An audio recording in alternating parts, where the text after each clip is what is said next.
मेरी कविता संग्रह सुनी सुनाई बातें से एक कविता जिसका शीर्षक है प्रियंका रेड्डी की लाश, वो मैं आज पढ़ना चाहती हूँ। प्रियंका रेड्डी की लाश बहुत लोगों को गुस्सा दिलाती है। बहुत लोग फांसी की सजा से कम में नहीं मानेंगे।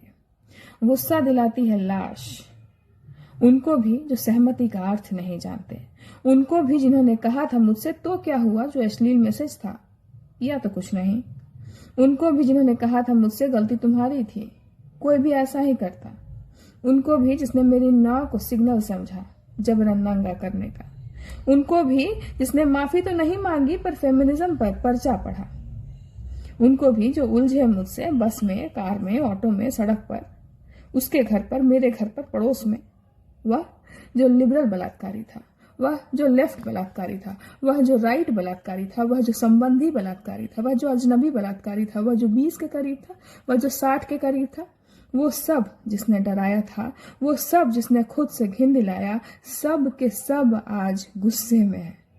सब फांसी चाहते हैं। सेक्सिज्म से लपेज भी आज गुस्से में है। जिसने फेक आईडी बनाई मेरी बदनाम किया, जिसने मजबूर किया कि शोध बीच में रुक जाए, सब गुस्से में है।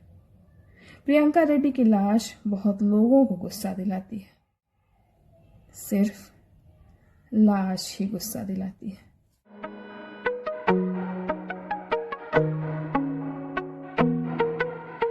Hey guys, welcome to my channel. तो आज का व्लॉग जो है ना, वो मेरे बाकी के व्लॉग से काफ़ी अलग है और थोड़ा स्पेशल भी है, क्योंकि मैं आज अपने व्लॉग में एक बहुत ही स्पेशल इंसान के बारे में बात करने वाली हूँ और एक बहुत ही स्पेशल बुक के बारे में बात करने वाली हूँ।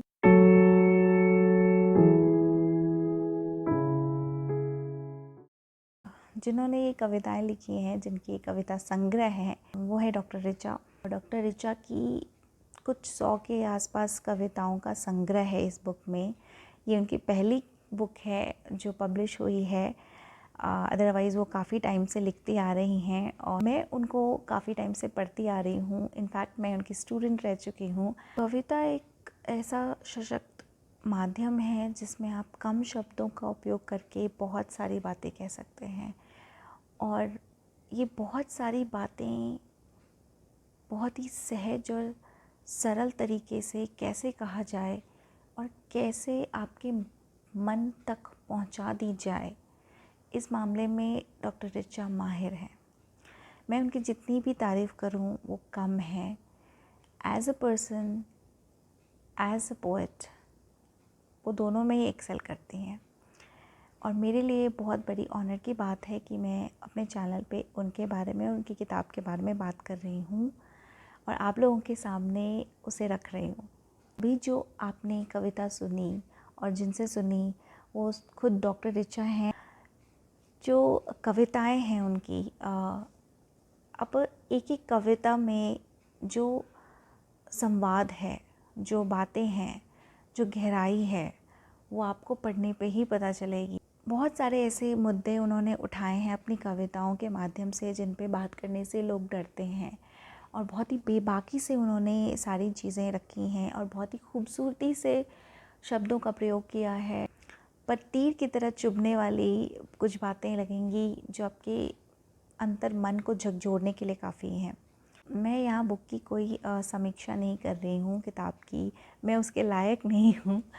मैं खुद को उसके लायक बिल्कुल भी नहीं समझती हूँ कि मैं बुक की समीक्षा करूँ या डॉक्टर ऋचा की कविताओं के बारे में बताऊँ आपको। बट मेरे लिए ये बहुत इम्पॉर्टेंट होगा कि आप सब के पास ये कविता की संग्रह जो है वो पहुंचनी चाहिए। लॉरेन आज़ाद जो डॉक्टर ऋचा की स्टूडेंट हैं फ़िलहाल और अभी पढ़ाई कर रही हैं, उनका बहुत बड़ा योगदान है इस बुक को सामने लाने का, को आप आगे भी सुनेंगे भी। और उन्होंने ही एक्चुअली इंसिस्ट किया कि उनकी कविताओं की संग्रह आनी चाहिए। सो all thanks to Lauren for this special and wonderful job that she has done, and उसी की वजह से आज हम लोगों के बीच ये बुक आई है। लॉरेन को सुनते हैं।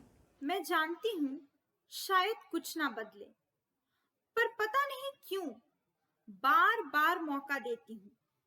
पता नहीं क्यों बहुत ढीठ हूँ। और उतना ही जिद्दी है मेरा भरोसा प्यार पर और सुधार पर। प्यार और सुधार पर भरोसे के साथ एक नए कल की उम्मीद लिए आई है सुनी सुनाई बातें। यह किताब मेरी शिक्षिका ऋचा मैम की लिखी हुई कविताओं का संकलन है, जिसका मकसद है एक बेहतर कल का निर्माण करना, जिसकी नींव हो प्यार और विश्वास। तो इस किताब की एक बेहद खूबसूरत कविता को आप सभी के साथ बांटती हूँ, जिसका शीर्षक है प्यार। मुझे पता है कि चीजें सही नहीं हैं, ना भूख, ना बेरोजगारी, ना झूठे वादे और ना अंधी वफादारी। चीजें सही नहीं कही जा सकती जब धर्म हिंसा बन जाए। हिंसा से कभी कुछ सही तो नहीं हुआ। ना मेरी माँ खुश हो पाई, ना उसके बच्चे, ना अर्जुन, ना भीष्म, ना दुर्योधन, ना रावण, ना राम। सीता द्रौपदी की तो छोड़ ही दो।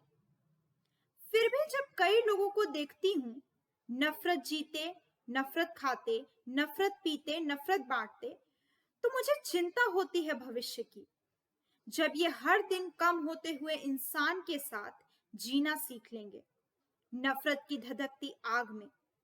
इनकी आंखें खो चुकी है वो रोशनी जो सहानुभूति, प्रेम, भरोसा देख सके। इनके कानों में नहीं पड़े शायद कभी प्रेम पत्र, होठों ने नहीं चखा प्यार। मुझे सच में चिंता होती है। ये कहते हैं वीर बनो और करो नफरत। मैं कहती हूँ धीर बनो, प्यार करो। मैं जानती हूँ शायद कुछ ना बदले, पर पता नहीं क्यों बार बार मौका देती हूँ। अपने हर दोषी को दिया दूसरा, फिर तीसरा मौका। जिसने बलात्कार की कोशिश की उसको भी, जिसने धोखा दिया उसको भी। पता नहीं क्यों बहुत ढीठ हूं और उतना ही जिद्दी है मेरा भरोसा प्यार पर और सुधार पर। जो कविताएं हैं उसकी जितनी तारीफ़ की जाए ना वो कम है। हम एक्चुअली मेरे पास शब्द नहीं है कि मैं उनकी तारीफ़ कर सकूं, उन कविताओं की तारीफ़ कर सकूं। और मैं खुद उनकी बहुत बड़ी प्रशंसक हूँ, ना सिर्फ उनकी कविताओं की, उनकी रचनाओं की, बल्कि उनकी पर्सनालिटी की, उनके व्यक्तित्व की भी मैं बहुत बड़ी फ़ैन हूँ। तो ये मेरे लिए बहुत ही खुशी की और ऑनर की बात है कि मैं उनकी किताब को अपने चैनल के थ्रू आप लोगों के सामने रख रही हूँ। उनकी कविताएं जो हैं उसमें गहराई है, वो आपको काफ़ी कुछ सोचने पे मजबूर कर देती है। पढ़ने के बाद आदमी थोड़ी देर के लिए सन्न ज़रूर रह जाएगा। ऐसी ऐसी बहुत सारी कविताएं उनकी इस संग्रह में हैं जिनको पढ़ के आप ये सोचने पे विवश हो जाएंगे। वैसे तो किसी एक कविता को फेवरेट कहना बहुत मुश्किल काम है, चुनना कि इन सारी कविताओं में से मेरा फेवरेट कौन हो सकता है, मुझे कौन सी कविता सबसे ज़्यादा पसंद है, ये कहना बहुत मुश्किल है, चुनना बहुत मुश्किल है, क्योंकि एक से बढ़कर एक उम्दा कविताएं लिखी हैं इस संग्रह में। लेकिन फिर भी एक कविता जो मुझे बहुत ज़्यादा पसंद आई, वो कविता है, उसका शीर्षक है सिमोन से।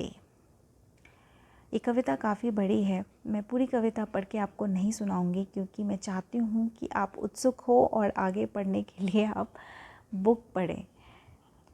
तो मैं सिर्फ उसकी कुछ लाइनें शुरुआत की पढ़ के सुनाऊंगी। कविता 3 हिस्सों में है। पहले हिस्से की कुछ लाइनें मैं पढ़ूंगी।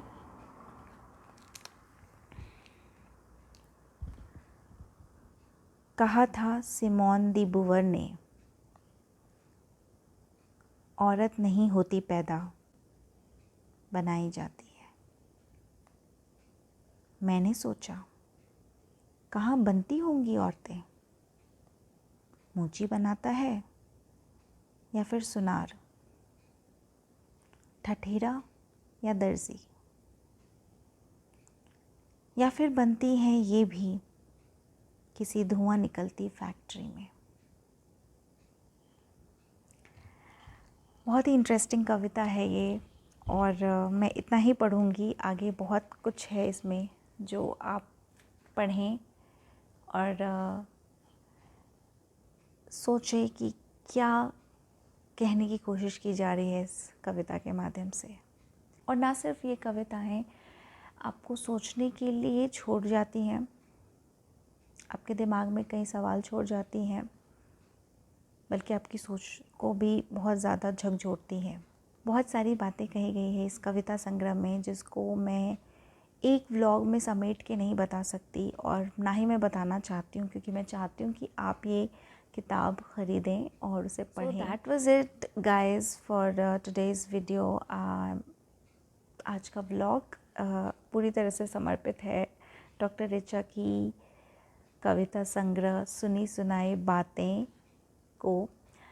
मैं आप लोगों से अनुरोध करती हूँ, आप लोगों से रिक्वेस्ट करती हूँ कि आप लोग सब जाके ये बुक ज़रूर ख़रीदें। बुक ख़रीदने के लिए अमेज़न से भी आप ख़रीद सकते हैं, और जो पब्लिशर हैं उनको आप डायरेक्ट पेटीएम कर सकते हैं। मैं सारे लिंक और डिटेल्स डिस्क्रिप्शन बॉक्स में डाल दूँगी। At the same time doctor Richa का खुद भी अपना एक यूट्यूब चैनल है गाइस, और जिस पे वो अपने रैंडम थॉट्स आए दिन शेयर करती रहती हैं काफ़ी मज़ेदार तरीके से। उस चैनल का नाम है कुछ हो दैट मीन्स समथिंग समथिंग। तो वो चैनल भी आप ज़रूर जाके चेकआउट कर सकते हैं। वहाँ पे भी आपको कुछ न कुछ कविता संग्रह में से कविताएं पढ़ने को सुनने को मिल सकती है। प्लस आए दिन आपको डॉक्टर ऋचा की अमेजिंग थॉट्स सुनने को देखने को मिल सकती हैं। And she is a amazing person. उनको ज़रूर फॉलो करें। मैं उनके चैनल का भी लिंक डिस्क्रिप्शन बॉक्स में डाल दूँगी।